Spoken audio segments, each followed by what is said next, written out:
السلام علیکم viewers, welcome to my YouTube channel horror thrill with Haris. Viewers کیسے ہیں آپ سب؟ امید کرتا ہوں کہ آپ سب خیریت سے ہوں گے اور اپنی اپنی زندگی میں ہر لحاظ سے خوش ہوں گے، اور اللہ تعالیٰ آپ کو زندگی میں ہر تکالیف اور پریشانیوں سے دور رکھے، آمین۔ تو سٹوری شروع کرنے سے پہلے آپ سب سے ایک ریکویسٹ ہے کہ اگر آپ اس چینل پر نیو ہیں تو چینل کو سبسکرائب کریں اینڈ بیل آئیکن کو پریس کریں، اور یہ سٹوری اگر آپ کو اچھی لگے تو اس کو لائک کریں اینڈ اپنے فرینڈز اینڈ فیملی ممبرس کے ساتھ شیئر کریں۔ اینڈ اگر آپ کے ساتھ بھی کوئی ایسا ریئل یا ہورر اسکیری انسیڈنٹ ہو چکا ہے تو دیے گئے واٹس ایپ نمبر پر شیئر کریں، جو کہ اسکرین پر بھی شو ہو رہا ہے، اور نیچے ڈسکرپشن میں بھی what's app number and Instagram I D mention ہے، وہاں شیئر کریں۔ میں آپ کی سٹوری پر وائس اوور کروں گا۔ تو چلیے سٹوری کی جانب بڑھتے ہیں۔ السلام علیکم، میرا نام آمنہ ہے، اور جو سٹوری میں آج آپ کے ساتھ شیئر کرنے والی ہوں، آج بھی اس کے بارے میں سوچنے پر میرا دل دہل جاتا ہے اور میرے رونگٹے کھڑے ہو جاتے ہیں۔ تو یہ تقریباً 2007 کی بات ہے، جب میری نئی شادی ہوئی تھی اور میں اپنے شوہر کے ساتھ کراچی شفٹ ہو گئی تھی۔ اس سے پہلے میں پنجاب کے علاقے ساہیوال میں رہا کرتی تھی۔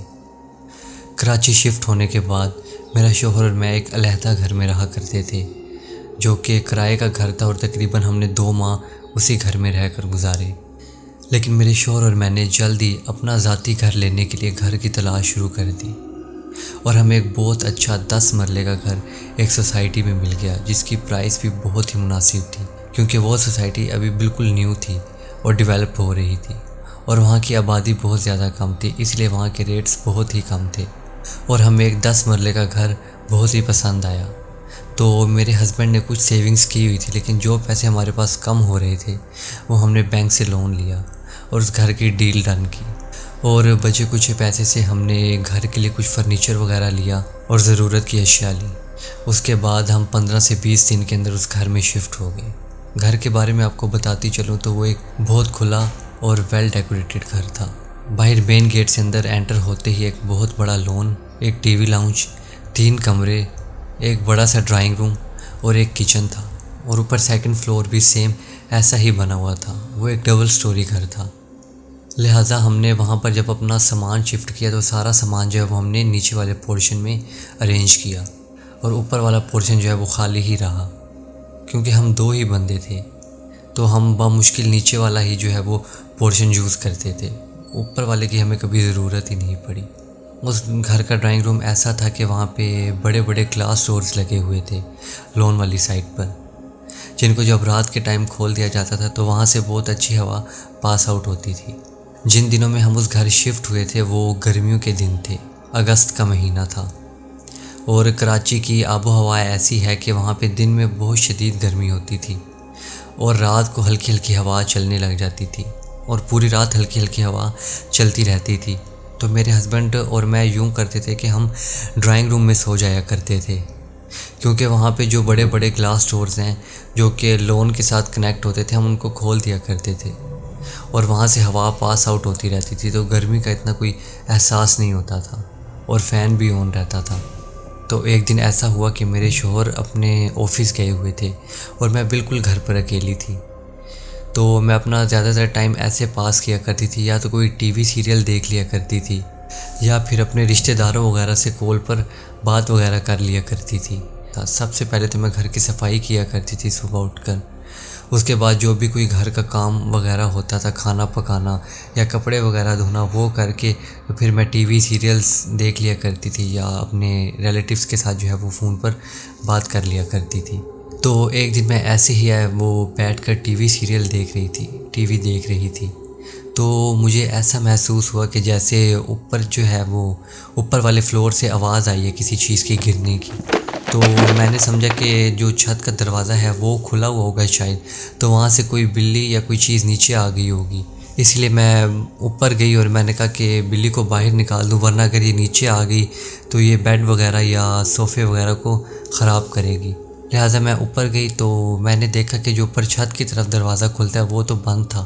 پھر میں نے جب کمرے میں جا کر دیکھا تو جو لوہے کے سٹینڈ وغیرہ ہوتے ہیں جن پر کھڑے ہو کے دیواروں کو پینٹ وغیرہ کیا جاتا ہے، وہ پڑی ہوئی تھی اوپر، اور اس کے ساتھ جو لوہے کے روڈ وغیرہ پڑے تھے وہ نیچے گرے ہوئے تھے۔ تو میں نے کہا کہ ہو سکتا ہے کہ کوئی ہوا کا جھونکا وغیرہ آیا ہو، جس کی وجہ سے گر گئی. بہرحال میں نے اس بات پر کوئی اتنا دھیان نہیں دیا اور نیچے آ گئی، کیونکہ وہ 10 مرلے کا گھر تھا اور بہت بڑا گھر تھا. اور اس گھر میں جب میں بالکل اکیلی ہوتی تھی تو مجھے ایک عجیب سا احساس ہوتا تھا. حالانکہ میں ان چیزوں کے بارے میں نہیں سوچتی تھی، جنات وغیرہ کے بارے میں یا کوئی ایسی چیز، لیکن پھر بھی مجھے ایک عجیب سی فیلنگ آتی تھی اس گھر میں. اسی لیے میں خود کو کسی نہ کسی کام میں بزی رکھتی تھی. اور میرے شوہر جو ہے وہ تقریباً 7 بجے تک واپس آ جایا کرتے تھے آفس سے، اور ہم ڈرائنگ روم میں ہی سو جایا کرتے تھے. تو ایک دن ہم لوگ ڈرائنگ روم میں سو رہے تھے کہ مجھے ایسا فیل ہوا کہ جو ہمارے ڈرائنگ روم سے باہر لون تھا وہاں پہ بڑے بڑے پودے تھے. چونکہ وہاں پہ بالکل اندھیرا تھا تو کچھ صحیح سے نظر نہیں آ رہا تھا، تو ایسا فیل ہو رہا تھا جیسے جو وہ پودے پڑے ہوئے ہیں ان کے پیچھے کوئی کھڑا ہوا ہے اور مسلسل میری طرف گھور رہا ہے، اور مجھے مسلسل دیکھے جانے کا احساس ہو رہا تھا کہ جیسے کوئی مجھے وہاں سے دیکھ رہا ہے. لیکن میں نے اس کو اپنے دل کا وہم سمجھا اور کہا کہ ایسے اندھیرے میں انسان جیسی چیز امیجن کرتا ہے، جیسی شیپ امیجن کرتا ہے، اس کو بالکل ویسی چیز وہاں پر نظر آتی ہے. تو ہو سکتا ہے یہ میرے مائنڈ کی وجہ سے ہو رہا ہے. تو میں نے اس پر اتنا غور نہیں کیا اور دوسری طرف منہ کر کے جو ہے وہ سو گئی. اگلی رات جو ہے وہ پھر میرے ساتھ ایسے ہی ہوا کہ مجھے بالکل صاف لگ رہا تھا کہ کوئی مجھے دیکھ رہا ہے، اور وہ دیکھے جانے کا احساس وہ جھوٹ نہیں ہو سکتا. یقیناً مجھے وہاں سے کوئی دیکھ رہا ہوتا تھا اور پکا وہاں پر کوئی کھڑا ہوا ہوتا تھا. لیکن میں روزانہ آیت الکرسی وغیرہ پڑھ کر سو جایا کرتی تھی. تو جیسے ہی میں سوئی تو مجھے ایک بہت عجیب اور خوفناک خواب آیا. خواب میں نے دیکھا ایک شخص جس کے بہت لمبے لمبے بال ہیں اور بہت لمبے لمبے ناخن، اور اس کا فیس تھوڑا تھوڑا میرے ہسبینڈ کے جیسا لگ رہا تھا، اور وہ میرے اوپر بیٹھا ہوا اپنے ناخنوں سے میرے پیٹ کو پھاڑ رہا تھا. تو میری اچانک سے آنکھ کھلی تو میں نے دیکھا کہ میرا پورا چہرہ پسینے سے بھرا ہوا تھا اور میرا پورا جسم کانپ رہا تھا. تو میں نے جب اپنے شوہر کی طرف دیکھا تو ان کو دیکھنے پر مجھے اسی چیز کا احساس ہوا جو میں نے خواب میں دیکھی تھی. لہٰذا میں نے اپنے شوہر کو نہیں اٹھایا اور خود ہی کچن میں گئی اور وہاں سے پانی پی کر دوبارہ ڈرائنگ روم میں واپس آ گئی. اور میں لون کی طرف نہیں دیکھنا چاہ رہی تھی کیونکہ ابھی بھی مجھے وہی احساس ہو رہا تھا کہ کوئی پودوں کے پیچھے کھڑا ہے اور مجھے دیکھ رہا ہے. تو اگلی رات بھی بالکل میرے ساتھ ایسا ہی ہوا. بالکل اسی طرح کا خواب مجھے دوبارہ آیا اور میری اسی طرح آنکھ کھل گئی. بہرحال میں نے دوبارہ سے آیت الکرسی پڑھی اور سونے کی کوشش کی، اور پتہ ہی نہیں چلا کہ کب میری آنکھ لگ گئی اور صبح اٹھی میں. اب یہ جو خواب تھے یہ مجھے روٹین میں آنا شروع ہو گئے تھے، اور خواب بھی بالکل سیم ہی کیفیت کے ہوتے تھے، ایک ہی طرح کے، ایک ہی طرح کے خواب. لیکن میری غلطی یہ تھی کہ میں نے اس بات کو جو ہے وہ اپنے ہسبینڈ سے ڈسکس نہیں کیا، اور میں بہت اپسیٹ رہنے لگی تھی. جب میں دن پر بھی گھر میں اکیلی ہوتی تھی تو مجھے بہت زیادہ خوف محسوس ہوتا تھا، اور مجھے ایسے بھی لگتا تھا کہ جیسے اوپر والے پورشن میں جو ہے وہ کوئی بھاگ رہا ہے یا کوئی دروازہ کھول رہا ہے اور بند کر رہا ہے. لیکن میں اوپر جا کر دیکھتی تھی تو وہاں کوئی نہیں ہوتا تھا. اس کے بعد میں نیچے آ کر سہم کر بیٹھ جایا کرتی تھی، اور میری طبیعت بہت زیادہ جو ہے وہ اپسیٹ رہنے لگ گئی تھی، اور میں بہت کھوئی رہنے لگ گئی تھی. میرے ہسبینڈ بھی جو ہے میرے سے اس بارے میں پوچھتے تھے لیکن میں ان کو کچھ نہیں کہتی تھی. تو انہوں نے کہا کہ ہو سکتا ہے کہ تم گھر رہ کر ایسی ہو گئی ہو اور تم تھوڑی ڈپریشن میں چلی گئی ہو اکیلی رہ کر، تو کیوں نہ میں 1 ویک کی چھٹی لے لوں. تو ہمیں کسی ہلی ایریا وغیرہ میں گھومنے جانا چاہیے، جیسے مری یا ناران کا گان. تو ہمارا جو ہے وہ مری کا پلان ڈن ہوا. لہٰذا ہم جو ہے ٹرپ کی ساری تیاریاں کمپلیٹ کر کے سنڈے کی رات کو جو ہے وہ اپنے گھر سے اسلام آباد کے لیے روانہ ہو گئے. ہم نے پورے راستے میں بہت انجوائے کیا، اور اسلام آباد جا کر ہم نے تقریباً 1 دن کا اسٹے کیا، اور وہاں کی جو ہیں مین لوکیشنز ان کو ایکسپلور کیا، جیسے کہ فیصل مسجد وغیرہ. اس کے بعد جو ہے وہ ہم ٹیوزڈے والے دن تقریباً دوپہر 1 بجے جو ہے وہ ہم اسلام آباد سے مری کے لیے روانہ ہو گئے. بتاتی چلوں کہ میں پہلی دفعہ کسی پہاڑی علاقے کی طرف جا رہی تھی، تو میرے لیے وہ ایکسپیرینس ایک بالکل ہی یونیک ایکسپیرینس تھا. اور وہ پہاڑی راستے مجھے تو ان سے بہت زیادہ ڈر لگ رہا تھا اور خوف آ رہا تھا، لیکن میں ساتھ ساتھ اس چیز کو انجوائے بھی کر رہی تھی. لیکن میرے ہسبینڈ جو ہے وہ بہت زیادہ خوش تھے. وہ تو کئی دفعہ ایسے علاقوں میں آ چکے تھے اور وہ بہت زیادہ خوش تھے اور بہت ہی انجوائے کر رہے تھے. بہرحال ہم مری پہنچے اور ہم نے ایسے ہوٹل میں جو اپنا روم بک کیا جو کہ پہاڑ کے تقریباً بالکل ٹاپ پر تھا، اور ادھر سے جو ہے مری کا پورا ویو نظر آتا تھا، اور ہوٹل کے بیک سائڈ پر جنگل اور جھرنے وغیرہ تھے پانی کے. تو اس لیے جو ہمارے کمرے کی بیک سائڈ ونڈو سے ویو آتا تھا وہ بہت ہی زیادہ اچھا تھا.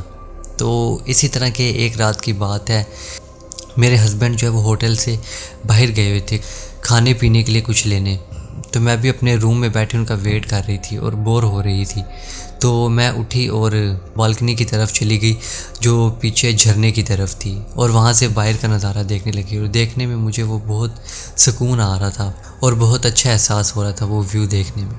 تو تھوڑی دیر بعد مجھے ایسا لگا کہ نیچے جھرنے کے پاس جو ہے وہ کوئی شخص کھڑا ہوا ہے جو کہ بالکل ہی کالا نظر آ رہا تھا، اور وہ ایک ٹک مجھے گھوری جا رہا تھا۔ میں بھی 1 سے 2 منٹ وہاں پر کھڑی ہوئی، لیکن جب اس نے وہاں سے اپنی جگہ نہ بدلی اور میری طرف اوپر دیکھتا رہا، صاف پتہ چل رہا تھا کہ وہ میری ہی طرف دیکھ رہا ہے۔ تو میں نے بالکنی کی جو ہے وہ ونڈو بند کی اور آ کر بیڈ پہ بیٹھ گئی اور سوچنے لگی کہ یہ پتہ نہیں کون ہے اور یہ ایسے کیوں مجھے دیکھی جا رہا ہے۔ تو میں نے کہا کہ ابھی میرے شوہر آتے ہیں تو انہیں کہتی ہوں کہ ذرا باہر دیکھ کے آنا کہ یہاں پر ہے کون، اگر وہ تب بھی کھڑا ہوا تو۔ لہٰذا میں اپنے بیڈ پر لیٹ گئی اور مجھے نہیں پتہ چلا کہ کب میری آنکھ لگ گئی۔ آنکھ لگنے کے بعد پھر مجھے وہی خواب آیا جو خواب مجھے پہلے آیا کرتا تھا۔ تو خواب میں میں نے یہ دیکھا کہ وہی چیز جس کو میں کراچی والے گھر میں اپنے خواب میں دیکھا کرتی تھی، وہی دوبارہ میرے پیٹ پر بیٹھا ہوا ہے اور اپنے لمبے لمبے ناخنوں سے میرے پیٹ کو چیر رہا ہے، اور وہ درد اتنا ریئل تھا کہ میں آپ کو کیا بتاؤں۔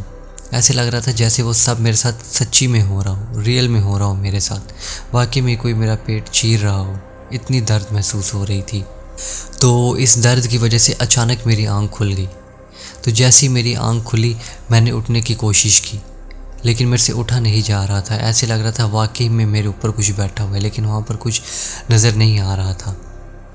میں بہت ڈر گئی تھی۔ اس کے بعد تھوڑا تھوڑا کر کے وہ وزن میرے اوپر سے کم ہو کر میں اچانک سے اٹھی، تو میں نے دیکھا جو بالکنی کے آگے کرٹنز مطلب پردے لگے ہوئے تھے، ایسے لگ رہا تھا کہ اس کے پیچھے کوئی کھڑا ہوا ہے، اور کرٹنز کے نیچے سے پاؤں نظر آ رہے تھے، اور وہ پاؤں ایسے تھے کہ اس پہ لمبے لمبے بال تھے، بالکل بالوں سے بھرے ہوئے تھے وہ پاؤں، اور لمبے لمبے ناخن تھے، اور ناخن میں سے خون بھی گر رہا تھا۔ یہ دیکھنے کے بعد میری ہمت ہی نہیں ہوئی کہ میں اس کرٹن کو ہٹاؤں اور دیکھوں کہ پیچھے کون ہے۔ تو میں نے اللہ کا نام لیا اور ننگے پاؤں ہی کمرے سے بھاگنا شروع کیا۔ ہمارے کمرے سے تقریباً 5-6 اسٹیئرز اتر کر نیچے جو ہے وہ ریسیپشن ایریا میں جانا ہوتا تھا۔ تو میں اتنی جلدی اور اتنی بوکھلاہٹ میں وہاں سے بھاگی کہ میرا پاؤں پھسلا اور میں سیڑھیوں سے نیچے گر گئی۔ اس کے بعد مجھے نہیں ہوش کہ میرے ساتھ کیا ہوا، کیونکہ میں بے ہوش ہو گئی تھی۔ جب مجھے ہوش آیا تو میں اسی کمرے میں موجود تھی، اور میرے ہسبینڈ بھی ساتھ بیٹھے ہوئے تھے، اور مجھے ہوش آتے ہی انہوں نے پوچھا کہ ایسا کیا ہوا تھا، تم اتنے جلدی میں کیوں بھاگی وہاں سے؟ تو پھر میں نے ان کے ساتھ وہ تمام واقعہ بیان کیا جو اب تک کراچی میں میرے ساتھ ہو چکا تھا اپنے گھر میں، اور ابھی جو یہاں پر ہوا تھا۔ تو یہ سب سننے کے بعد میرا شوہر مجھ پر بہت غصہ ہوا، اور اس نے کہا کہ تمہیں مجھے یہ سب پہلے ہی بتا دینا چاہیے تھا، جس دن سے تمہارے ساتھ سب ہونا شروع ہوا تھا تو تمہیں مجھے بتا دینا چاہیے تھا، تم نے مجھے نہ بتا کر بے وقوفی کی ہے، تمہیں کیا لگا کہ میں تمہاری بات پر یقین نہیں کروں گا؟ لہٰذا وہ رات ہم نے مری میں ہی گزاری، اور پھر اگلے دن ہی ہم کراچی کے لیے روانہ ہو گئے۔ کراچی جا کر اپنے گھر جا کر ہم نے سب سے پہلے تو امام صاحب کو بلایا اور گھر میں قرآن خوانی کروائی، اور پھر مجھے بھی دم کیا گیا، اور گھر کے ہر کونے میں جو ہے وہ دم والا پانی چھڑکا گیا۔ اس کے بعد سے میرے ساتھ اس گھر میں ایسا سب کچھ ہونا بند ہو گیا تھا، نہ مجھے اب خواب آتے تھے، نہ ہی ایسا لگتا تھا کہ چھت پر کوئی ہے یا کوئی اوپر بھاگ رہا ہے یا دروازہ کھل رہا ہے یا بند ہو رہا ہے۔ اس کے باوجود جو وہ ہم نے پھر وہاں سے گھر چینج کر لیا تھا اور کسی اچھی سوسائٹی میں ہم لوگ چلے گئے، اور آج بھی ہم اب اسی سوسائٹی میں موجود ہیں، اور اللہ کا لاکھ لاکھ شکر ہے، الحمدللہ آج تک میرے ساتھ دوبارہ کبھی ایسا کوئی حادثہ نہیں ہوا، اور اللہ سے دعا ہے کہ آئندہ بھی کبھی میرے ساتھ ایسا کچھ نہ ہو۔